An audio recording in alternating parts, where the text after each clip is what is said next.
b'mitzvotav v'tzisanu la'asok b'divrei Torah. So again, I'm just going to ask, is anybody, you can download the handout, but I'm going to put it up as well. Anybody think about coming on the 24th of June? Because we talked about that. Oh, Anybody? yes. Who's going to come? Laura, you're going to come? We're coming, and I can pick 2 people up if they're in the Westwood area. Okay. Miriam, you're going to come?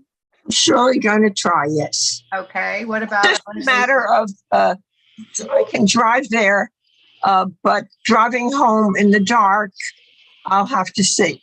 But we're only invited, right? I mean, Miriam, I'm happy to pick you up, but it's over at around 7:15. It's still light. Oh, okay. And Starting at 6. Thank you, dear. You'll be going out of your way to pick me up because you're west. That's fine. I live in the Grove. No, I can always put the 3rd row up in my car and take somebody home too.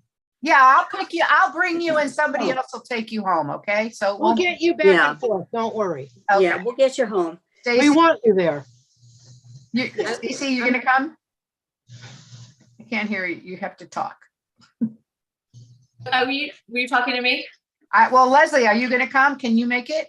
I can't. I'm printing something, so I was on mute. Sorry, I printed it up. Okay, good. But no. Okay, Stacey, Sorry. can you make it? I'd like to, but I'm going to be out of town that day. Yeah. Okay.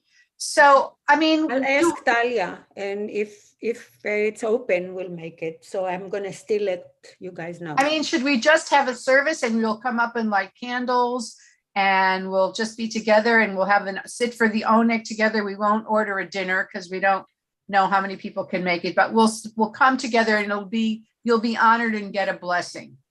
Okay. That'll be cool. Okay. So if let's just do that, and I'll have a little special oneg, special desserts and things. And it's at Irmis, right? It's at Irmis campus, the West, Barrington and Olympic. And we'll send out Hannah, we can let other people know who are on the list, like Susan Ehrlich. Yeah. I have like old lists too from like pre-pandemic women's Torah study, so we can send the whole thing. Send the whole thing and invite them to a Thank you, Hannah. Special Women's Torah Study Shabbat at 6 p.m. at Irmis campus, June 24th. Okay, you got it. We're going to do And that. Hannah, I'm bringing Karen Weir, but if you need her email address, I can send it to you, but she's coming with me. So there'll be 2 of us for sure. That'd be great. Okay. All right. I understand, Leslie. No problem. Okay. So David and Bathsheba. And I actually started with a Rembrandt painting of her because I thought it was great. Hold on. Wait, I didn't do that right. I need to share. Hold on. I need to share screen. And here we go. And now share. Here she is. This is a Rembrandt, Bathsheba with David's letter. He told her to come. You see somebody's wiping her feet and whatever, but I love. That's beautiful. I know, she looks beautiful. And I love the women's bodies of Rembrandt in those times. They weren't like these skinny things. They were real women's bodies, soft and round and beautiful. So we're starting with the text because, what's going on? Why isn't this moving up? Yeah.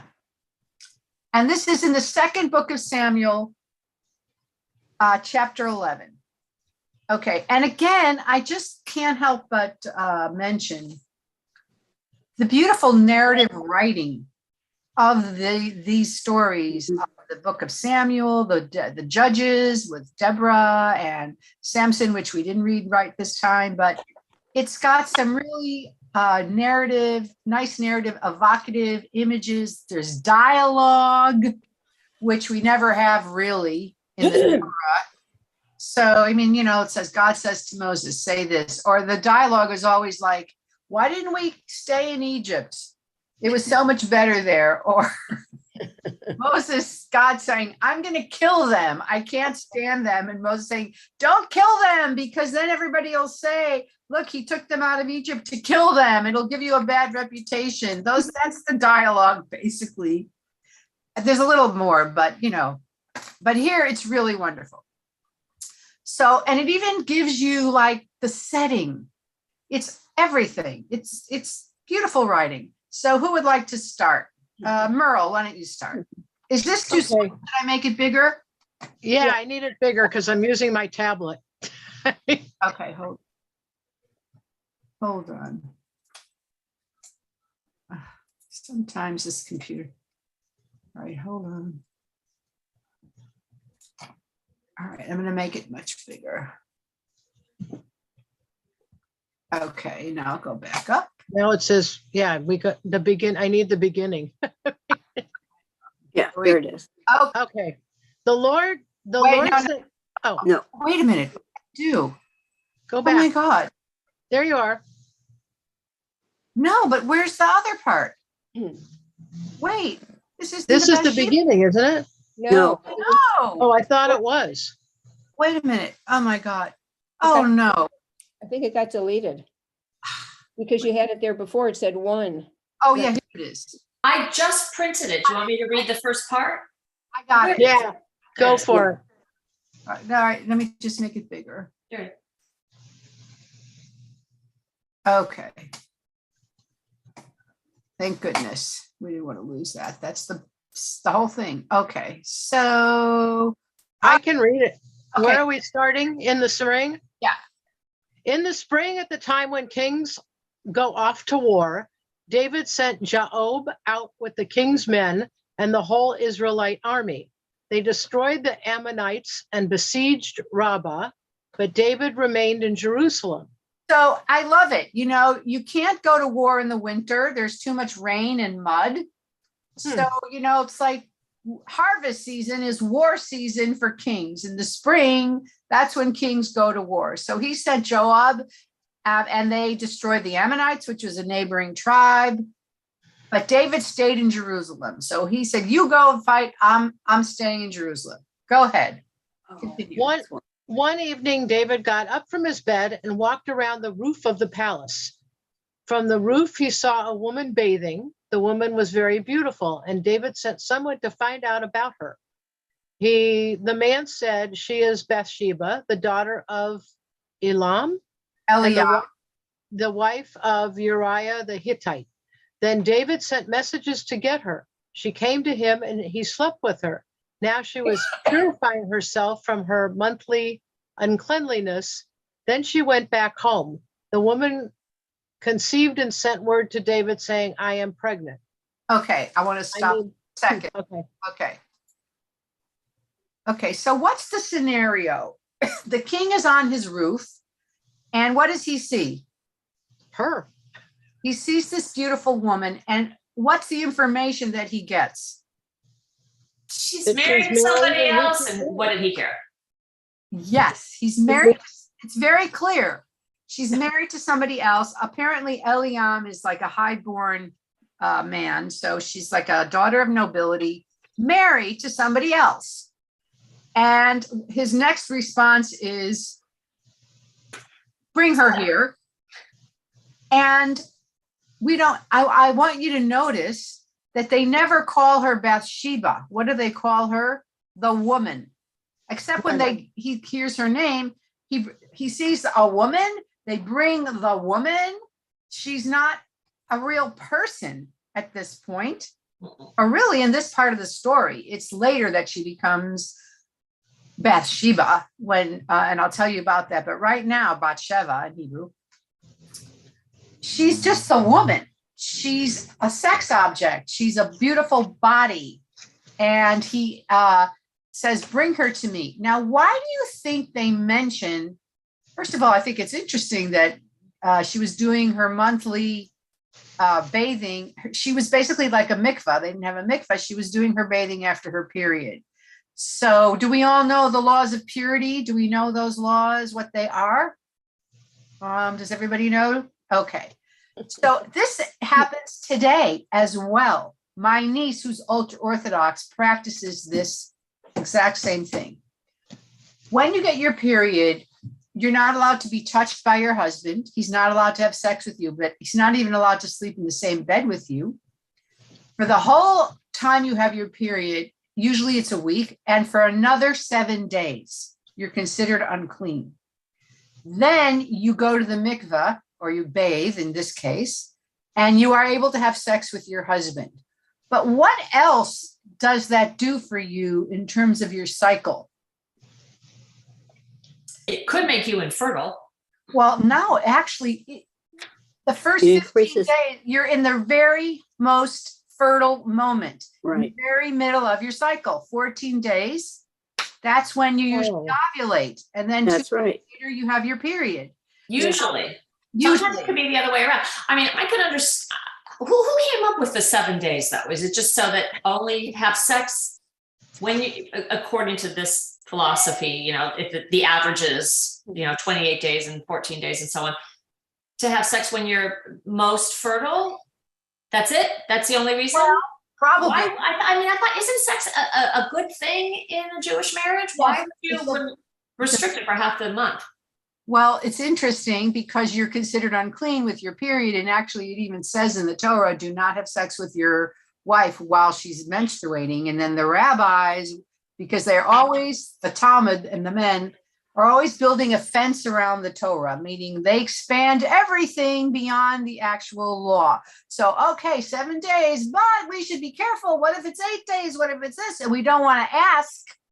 So we'll just make it so it's definitely 14 days. Yes, Panina. You're muted. Yeah. I think from a lot of laws were actually born after the fact when they saw how nature works or how human natures work. And it says, there is a sentence that says, Al tishpoch et zaracha lashav. You cannot waste your seed for nothing. Right. So if they noticed from so many people that were there, if they noticed that women got pregnant 2 weeks after, it became a law. Because now, okay, this is a safe time to do it, then you're going to get pregnant. And that's that. I agree. Now, what's interesting though, to Leslie's point, my niece who practices this, it's called, I love this title in English, Family Purity. God. It's called Family Purity. She says, I love it because I'm not obligated to have sex all the time with my husband when I have my period or whatever, and I don't have to.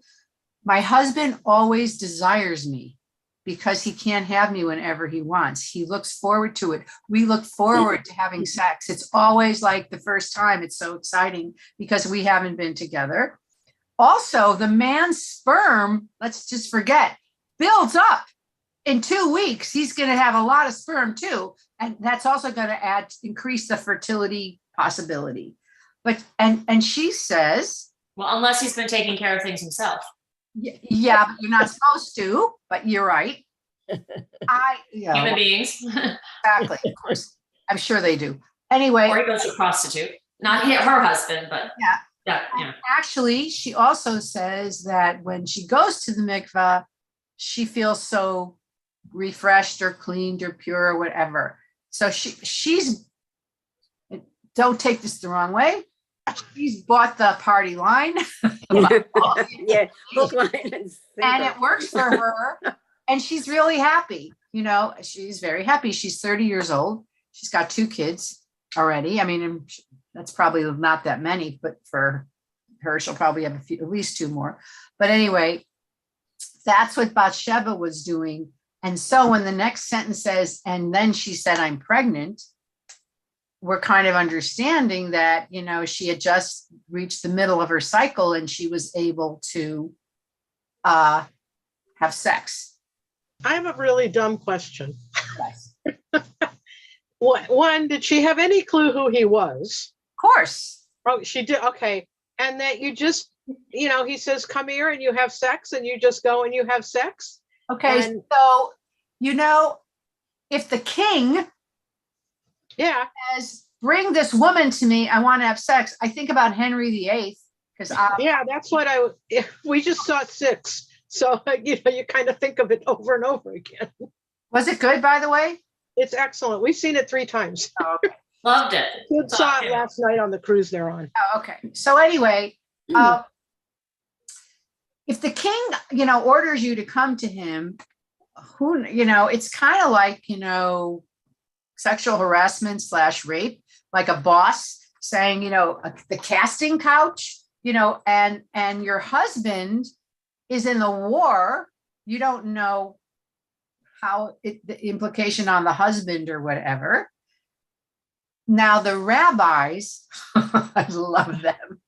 They love King David HaMelech, and so they find a way to explain it. I mean, it's in the Midrash that I sent you, but I don't know if we'll get there, so I'll do it as I go along. They say that it was a custom in those times. I don't know how they knew, because this is written like 1,000 years later, for when men went to war, maybe it was true, to divorce their wives or have like a kind of a temporary divorce, so that if they are killed in battle or they are lost in battle, she's not an aguna, which means a chained wife, which means she can never marry anyone else because she doesn't know if her husband's dead or alive. So they claim she was actually divorced because all the soldiers did that. And so he wasn't sleeping with a married woman and committing adultery. However, we'll see that he gets punished as if he did commit adultery. So I find yes, but he is told, the man said, she is Bathsheba, the daughter of Eliam and the wife of Uriah. There's no mention of divorce there. She might have, for practical purposes, been divorced, but he is told she belongs to someone else. Yeah, but he knows Uriah is a soldier in his army. Mm-hmm. He knows that. At least you'll see what happens. He's so duplicitous. You gotta love David. He's so duplicitous. You're gonna say, okay, so let's go back to the story. I mean, he's amazing. Okay, so he said, I'm pregnant. Okay, Leslie, read this. So David sent word to this Joab, send me Uriah the Hittite. And Joab sent him to David. When Uriah came to him, David asked him how Joab was, how the soldiers were, and how the war was going. Then David said to Uriah, the dialogue, like the chit chat, the bullshit, chit chat. Go ahead. Of course. Then David said to Uriah, go down to your house and wash your feet. So Uriah left the palace, and a gift from the king was sent after him. But Uriah slept at the entrance to the palace with all his master's servants and did not go down to his house. David was told Uriah did not go home. So he asked Uriah, haven't you just come from a military campaign? Why didn't you go home? Uriah said to David, the ark and Israel and Judah are staying in tents, and my commander Joab and my lord's men are camped in the open country. How could I go to my house and eat and drink and make love to my wife? As surely as you live, I will not do such a thing. Okay. So what kind of man is Uriah? He's got principles. Yes. Like his king. He's got principles. So he says, send him here. What's David's plan? Have him sleep with her so he thinks So she thinks he's the father, or he thinks she's the father. He thinks he's the father. Right. Exactly. However, Uriah says, how can I go and, sleep in my bed and be with my wife when all my men and everybody are on the ground and the ark is out there and everybody's, living, the hard life. I just don't feel it's right. So I'm going to sleep where they sleep. So David's plan is and even sends a gift.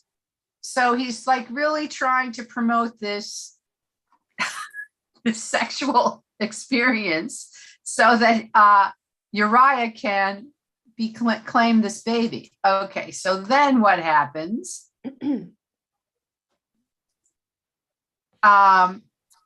Okay, so continue, Leslie.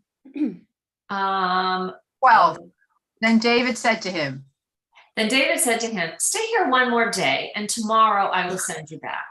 So Uriah remained in Jerusalem that day and the next. At David's invitation, he ate and drank with him, and David made him drunk. But in the evening, Uriah went out to sleep on his mat among his master's servants. He did not go home.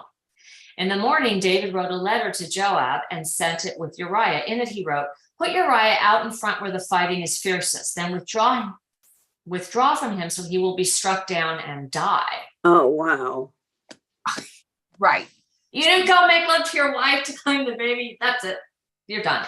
Now I'm going to kill you because your wife can't be accused of adultery, because if she's pregnant and the husband didn't sleep with her, then she would be, I don't know, Stoned, killed, probably kicked out, stoned. whatever, for being, an adulteress.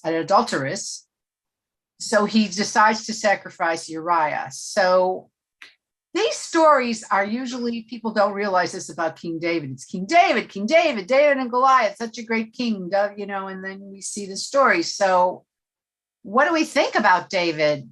I mean, so far we've read 2 stories about David. David and Abigail and David and Bathsheba. So what's your impression of David so far? What do you think? Not good. Go ahead, Penina. Both women, Abigail and Bathsheba, were married to other men. So that's already a similarity there. They belong to somebody else. So I think that feeling of winning or the competition with another man to prove sexuality, I think it existed there, because we know that he was very also attracted to Jonathan. So we have here a person who has to prove his masculinity a lot. That's really interesting. Also, I think about the Duke of Windsor, the one who abdicated for Miss Simpson. He only had mistresses who were married women. Only liked married women. And Mrs. Simpson, Wallace Simpson, was also a married woman when he was with her. So that's an interesting psychology. Now, what's the difference between the portrayal of Abigail and Bathsheba, would you say, if you remember from last time? Well, Abigail fed him to death, and this one, And he she sent said, him don't to do and killed him. something. You're going to be king. Don't do something you're going to regret later, meaning don't rape me. She was wise enough to play to his ego and to be, and then she married him after her husband died. She didn't have sex with him. So Bathsheba, we know nothing about her except she was beautiful. And so what's your impression? How old do you think it reminds me of Bill Cosby and Harvey Weinstein. They only picked on young girls in their 20s because they didn't know how to say no. He wouldn't try with some woman in her 30s or, whatever, because they would be able to take care of themselves. So my impression is, and she didn't have any other children, they don't mention. So she must have been a very young wife, a young girl, a young woman in her 20s, probably. The king says, "You come here, you're going to sleep with me." And it's like, oh, yes, your majesty. I mean, what chance did she have? And the rabbis don't blame her in any of the Talmudic commentaries for having sex with him, though some of them try to say, he wasn't really married. She wasn't really married, but even then they don't really blame her. They blame him, David, for this action. Which is interesting because I think that so much of these patriarchal societies, they blame the women. It's always the women's fault. Look at Iran, Afghanistan. The women have to be covered because it's their fault that the men would lust after them. And if they are raped in Bosnia, they were considered disgraced. If they were raped by the Serbians, the Bosnian women that are Muslim were considered disgraced, and maybe even killed because they brought disgrace on their families. So you're right. This is pretty advanced. And really, I mean, in general, it seems like the Talmud and the Torah say men are cannot control their appetites. And that's why they have to follow all these mitzvahs, because they have to be constrained. That's kind of like one of the explanations, whereas women don't have this problem. And that's also an explanation in the Orthodox world why you don't have to do all these things, because it's really the men that need the constraining and the educating. And I mean, you look at these like schlumpy Hasidic guys and you think, really? This is such dangerous. Not real tempting for some of us, maybe. I just think, it's just funny. So he sends Uriah to his death. It's pretty egregious and pretty horrible. It's pretty horrible. And he's also not thinking of her. I mean, what she would have loved her husband.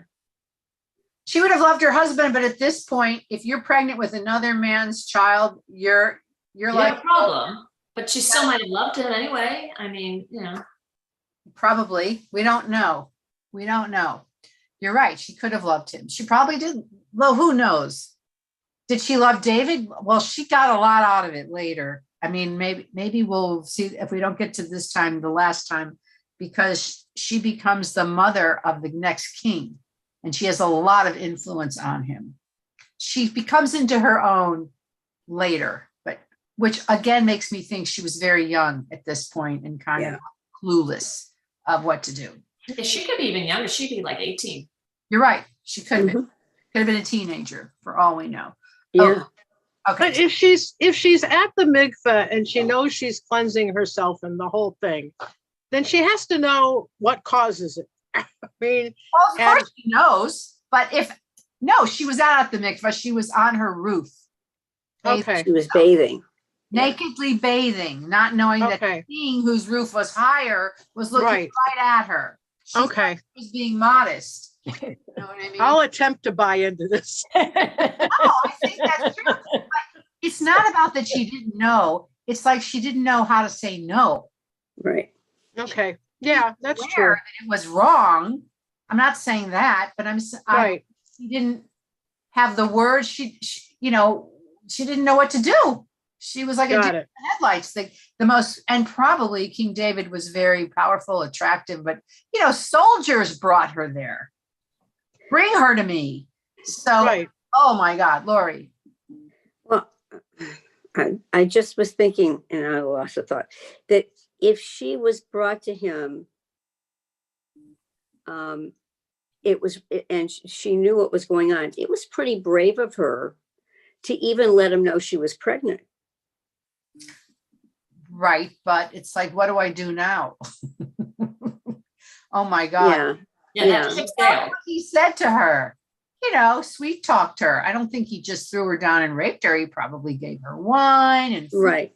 Oh, yeah, whatever. But it seems to me that in that society, it would have been very brave to tell the king, after a one-night stand, basically, that you were pregnant. I mean, she could have never said who the father was. But she would have. I mean, she's probably even younger. That's a case for being younger. Yeah. Maybe. And also, the king had no intention of ever seeing her again, I don't think. Right. It was a one-night stand. It was like, wow, she's beautiful. Bring her. I only have like 5 other wives. Bring her. I don't want to raise another child. They're used to that. Okay, so now let's continue. Hold on. So now this is what happens. So who would like to read? Stacy, you want to read? Sure. In the morning, is that where you want me to? 16, right here. While 16. Joab had the city under siege. So while Joab had the city under siege, he put Uriah at a place where he knew the strongest defenders were. When the men of the city came out and fought against Joab, some of the men in David's army fell. Moreover, Uriah the Hittite died. Keep going. Joab sent David a full account of the battle. He instructed the messenger, "When you have finished giving the king this account of the battle, the king's anger may flare up and he may ask you, 'Why did you get so close to the city to fight? Didn't you know they would shoot arrows from the wall? Who killed Abimelech, Abimelech, son of Jerubbaal? Mm-hmm. Didn't a woman drop an upper millstone on him from the wall so that he died in Tebez, yeah. Why did you get so close to the wall? If he asks you this, then say to him, moreover, your servant Uriah the Hittite is dead. Which is kind of why we got so close to the wall. So we sent him in the front lines. But you see, it also is so interesting. It tells us their battle, the kind of way they fought. They came to the wall and you shot arrows at the wall or through the windows, or there's little slits just in and out. And a woman dropped a millstone from the wall because they're trying to breach the wall. Why did you get so close? It's too dangerous. And he says, well, then mention Uriah the Hittite is dead, and that's going to appease him. So continue. The messenger set out, and when he arrived, he told David everything Joab had sent him to say. The messenger said to David, the men overpowered us and came out against us in the open, but we drove them back to the entrance of the city gate. Then the archers shot arrows at your servants from the wall, and some of the king's men died. Moreover, your servant Uriah the Hittite is dead. Again, we have such a vivid idea of the battle. It's just fantastic. It could be a film. You know what I mean? The way the dialogue, the description, we see how they fought and everything. I don't know. I love it. I love the way it's described. Okay, and just finish this. Okay. David told the messenger, say this to Joab, don't let this upset you. The sword devours one as well as another. Press the attack against the city and destroy it. Say this to encourage Joab. So he's saying, okay, well, some people always die. He's kind of like trying to make it a philosophy and not hide that the message was very pointed about Uriah. Okay, well, the sword devours one as well as another. Sometimes people die in war. Okay, tell him to continue. So, all right, now. Didn't Joab question why the king would want Uriah killed? Do you question your king? Do you question your president? No, but I'm just like, there's no commentary on that at all. No. Joab and David have been together, I think, since the very beginning. He's been with him. He was probably one of the men with him when he was with Abigail. They've been together for years. And if he tells him to do something, oh my God, what was I just watching where they were? Oh yeah. This is not the same at all. I think I mentioned I was rewatching The Sopranos. And all the time they go, this guy's got to go. Okay, all right, this guy's got to go. Take care of it. And there's no big question about it. They kind of just, and I'm not saying David is a mafioso, but they'd already been like, extorting money from Abigail's husband and this and that. They're a bit criminal, to be honest with you, is what we kind of get. Penina, you're muted. Okay. I noticed that it says few times, Uriah Hitti. He wasn't Israelite. Right. He was a soldier for hire. Right. He was going wherever there was wars, and he was spending the time with the soldiers, and that was his love. He was a soldier that's what he wanted to do all the time. So the way I was explained is that he actually wasn't even going home to be with his wife, ever. He doesn't care. He didn't care that he had a wife there. So when he was given the choice, he went back to what he was doing all the time. The fact that he was positioned in a place where he's going to get killed, the probability of it, that's already something that David at the end in it. But the fact that Uriah he wasn't even Israelite. So there was here a whole different approach to it, because you yourself, you remember you said that in order to show superiority, you took the wife of the enemy and you raped them. His son did that. David's. Oh yeah, yes, in the spoils of war. There is something here that I think it's also something that wasn't new, and the fact that she came to him so fast is because she was neglected. She's never her husband was never home. Well, she didn't have a choice. She was brought to him. That too. But yeah, if she's living in Jerusalem, he could be, there were other nations that were like friends of the Israelites. They were citizens, they were friends, they fought for David. Right.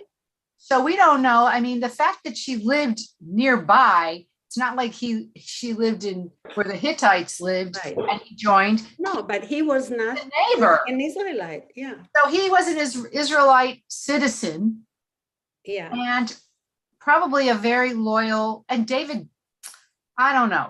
I know we're trying to like not blame David, but No, I'm not trying to say it. I'm just saying that the fact that he was an Israelite might have a little bit influenced the events.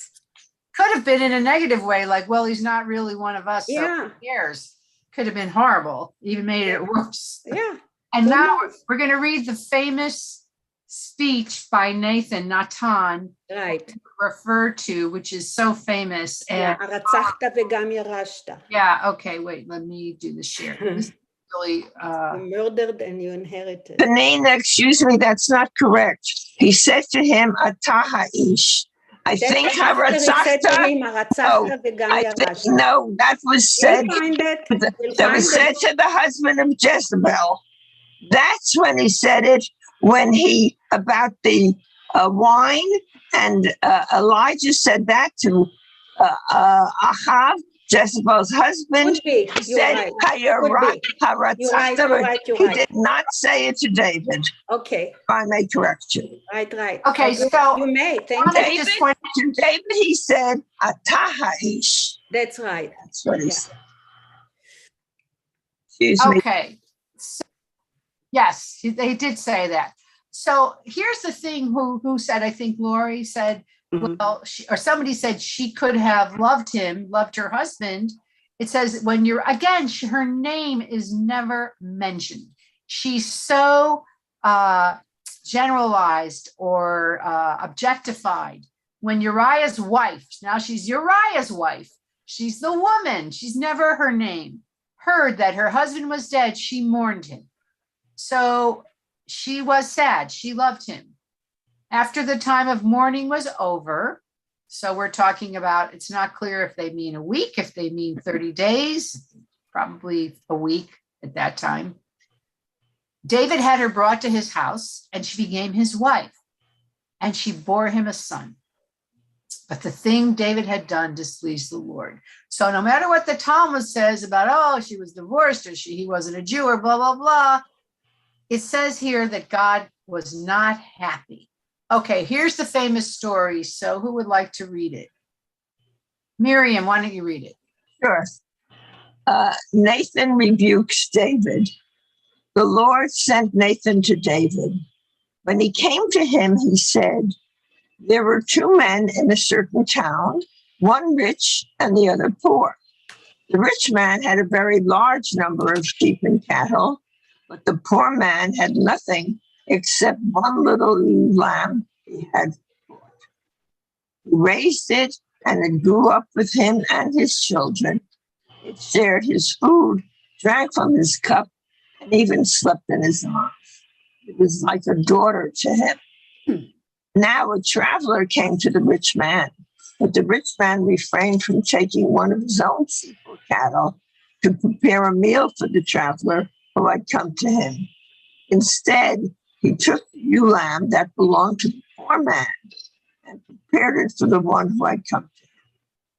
David burned with anger against the man and said to Nathan, as surely as the Lord lives, the man who did this must die.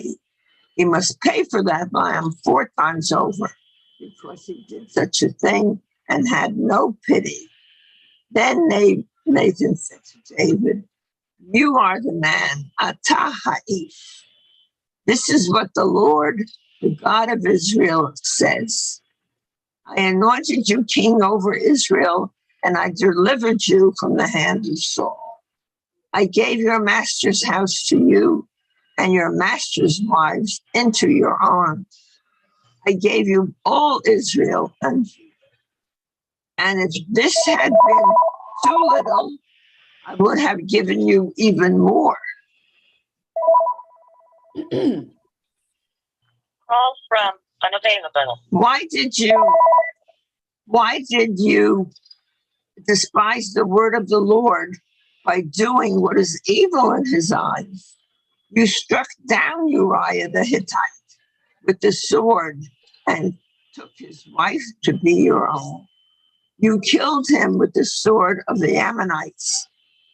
Now, therefore, the sword will never depart from your house, because you despised me and took the wife of Uriah the Hittite to be your own.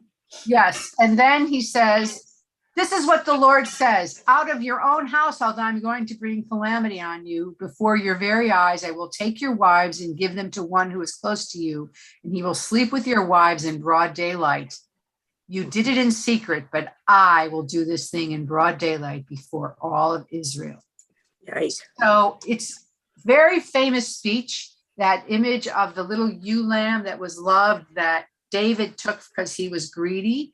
And when David says, according to the Midrash, David says he must be punished 4 times over. And David had 4 catastrophes with his own children. The baby that is going to be born to Bathsheba will die. It dies. His son Amnon is killed by his brother Avshalom. They're both David's sons. And then Avshalom is killed because he starts a rebellion. And his daughter Tamar is raped by her brother Amnon. These are half siblings. They all have different mothers. And this is like when I said the rise and fall of David, which you'll see there, it's much more to it than that. But it's like David, the rabbis say, cursed himself by these curses. And, you say, don't take God's name in vain. And curses were very powerful. And the rabbis believe that these words of David brought down his own curses. We look back at the story of Rachel, when Jacob was leaving his father-in-law's house, Laban's house, and Rachel stole the household gods, if you remember. And she, again, it has to do with menstrual blood. Now that I think about it, she stole the household gods, and they were leaving to go back to the land of Canaan. And her father comes chasing after them and says, somebody stole our household gods, and one of you took them. And Jacob says, that's impossible. We would never do that. If you find anyone who took the gods, you can put them to death. And Rachel is sitting on them. And when her father comes to her to search, she says, oh, I can't get up. I have my period. She actually says it's the time of the month. And so he oh, woman's blood, get me out of here. And he leaves. Hi, Helen. Can I call you back? And then she dies in childbirth. She dies. She has Benjamin and dies. And so the rabbis say that is the curse also that Jacob put on his own wife. So we see the power of these curses in the ancient world. And I think that's probably why excommunication and cursing was, psychologically so devastating, because people really believed in it literally. So that's the famous story. Any comments on that? Any thoughts about that?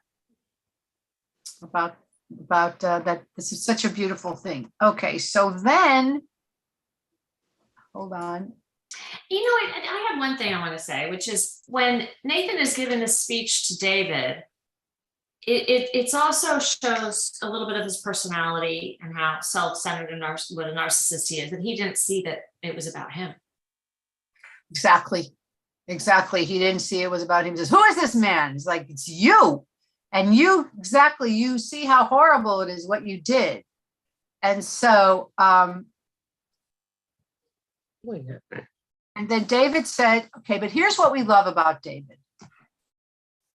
He doesn't try to defend himself. He says, I have sinned against God. I have sinned. And Nathan is a priest and a prophet. The Lord has taken away your sin, but you are not going to die. But because by doing this, you showed utter contempt for the Lord, the son born to you will die. Okay, what do you think about this? Because it seems like these people, they get punished, but other people die to punish them. Do you think that's an appropriate punishment? And what about the punishment to Bathsheba?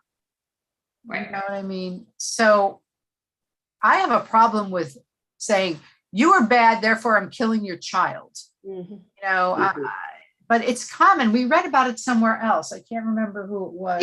It seems like it comes up in so many places that, you know, okay, you're bad, this is your punishment, or this is what I'm going to do to you to make your life worse. But it constantly, in those days, I mean, 2,000, 3,000, however many thousands of years ago, it keeps 3,000. happening. That was their mechanism for showing how pissed off they are at someone. To kill your child? Well, I guess that they consider that their punishment, rather than save the child and take the child away from them and make the child yours and have one of your other thousands of wives take care of it. Right, right. Like the child was a product of sin, so the child can't live. It's very primitive. Thing. Yeah. It's old. Yeah. It's sort of like the Romans, what if a child was whatever defective or illegitimate or whatever, they would just put it out on a hillside and expose it and let it die. I mean, Right. Rule. But this was the punishment. Perhaps, though, as we know, the worst thing that can happen to a parent is to lose a child. Mhm. So it's also like excruciatingly painful. But, It's awful. But what about Bathsheba? You know what I mean? So, okay, so let's just read what happens. It's very interesting. Okay, so, all right, who has not read? Who has not read? I haven't. Oh, okay. After Nathan had gone home. Okay. Do you want me to read it? Yeah. Okay. After Nathan had gone home, the Lord struck the child that Uriah's wife had born to David. And Again, Uriah's wife. It kills me. Right, right. No, She's a non-person. her. He's married her and they still call her Uriah's wife. Think about that. Yeah. Go ahead. And the child became ill. David pleaded with God for the child. He fasted and spent the nights lying in sackcloth on the ground. The elders of his household stood beside him to get him up from the ground, but he refused and he would not eat any food with them. On the seventh day, the child died. David's attendants were afraid to tell him that the child was dead, for they thought, while the child was still living, he wouldn't listen to us when we spoke to him. How can we now tell him the child is dead? He may do something desperate. David noticed that his attendants were whispering among themselves, and he realized the child was dead. Is the child dead? He asked. Yes, they replied, he is dead. So there's even like psychology in this story. Like they're worried, oh my God, maybe he'll kill himself. Who knows what he'll do? Maybe he'll get sick or hurt himself or something if he's in such grief.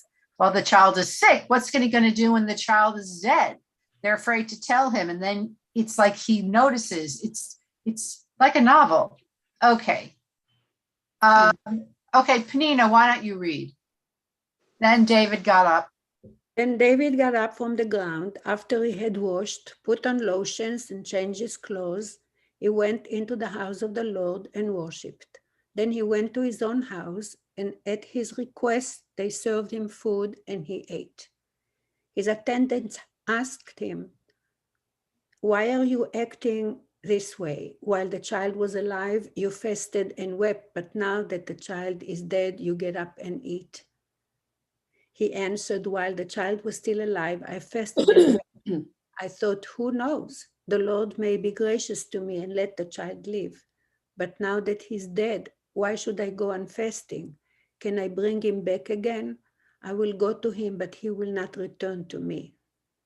Then David confronted his wife Bathsheba, and he went to her and made love to her. She gave birth to a son, and they named him Solomon.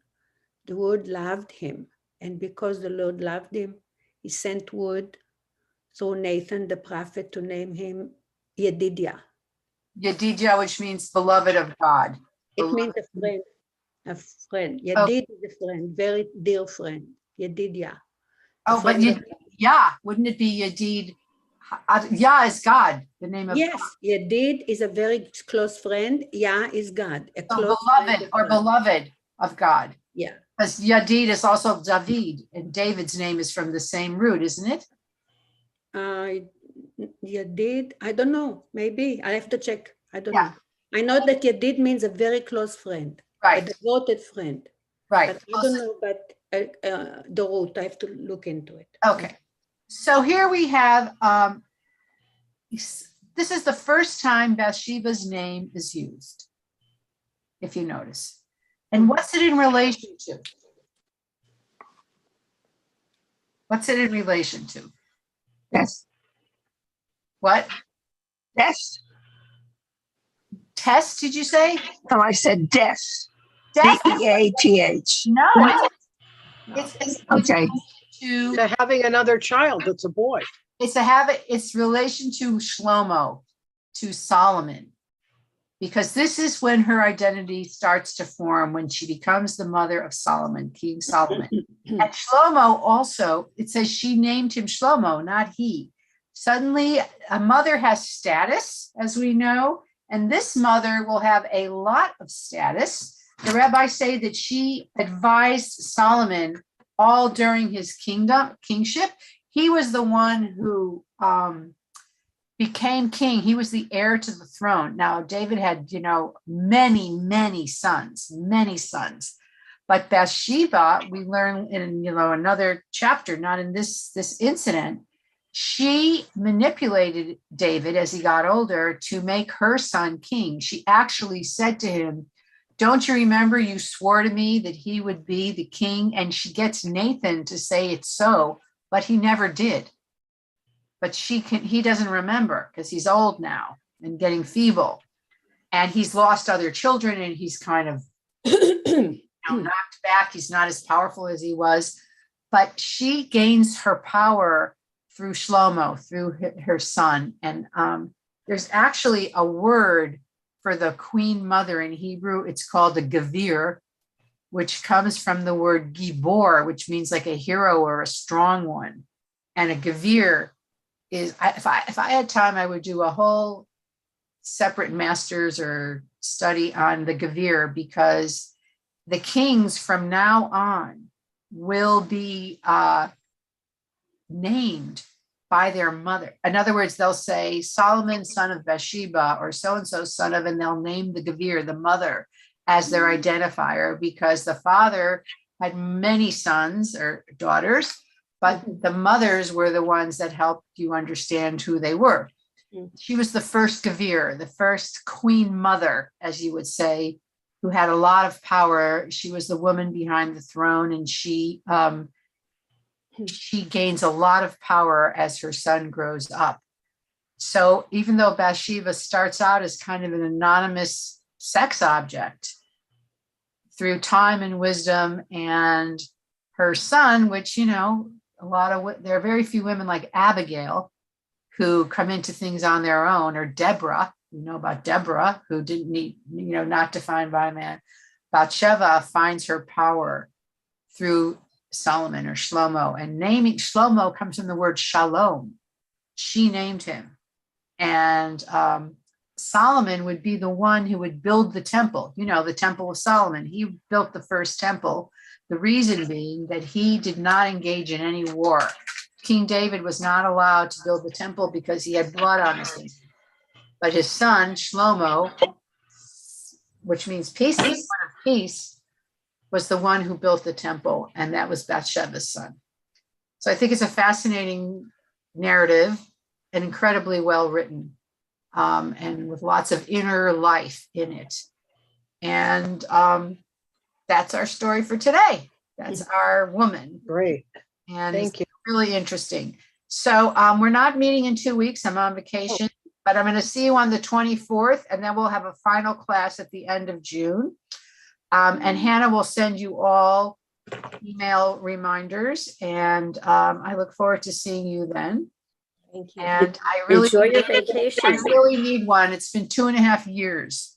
Have a wonderful time. Where are you going, Susan? I'm going to go to New York to see all my family and friends, and then to see one of my dear friends in Florida who has a big, beautiful house. We're just going to Oh, fabulous. nothing. I mean, I'm not leaving the country, but I'm going to people I love and go to some theater and a museum, and hopefully I won't get COVID. I'm going to be very careful.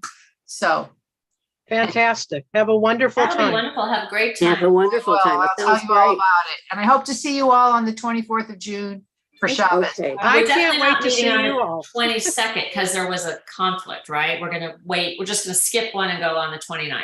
Yes. Yes. Oh, Yeah. Okay. Bye, everyone. Thank you. Have a great week. bye. We'll Yeah. see you tonight Thank you. at the thing. Yeah, tonight. If you want to come to a priest, a rabbi, and an imam discuss, it's going to be really interesting. Is this the last Yeah. one? Oh, for now, yeah. Okay. It's really amazing. We love it. Okay. Yeah. Okay. Me too. Bye. Thank you. What time is that on, Susan? 7:30 7:30. on Zoom. Okay.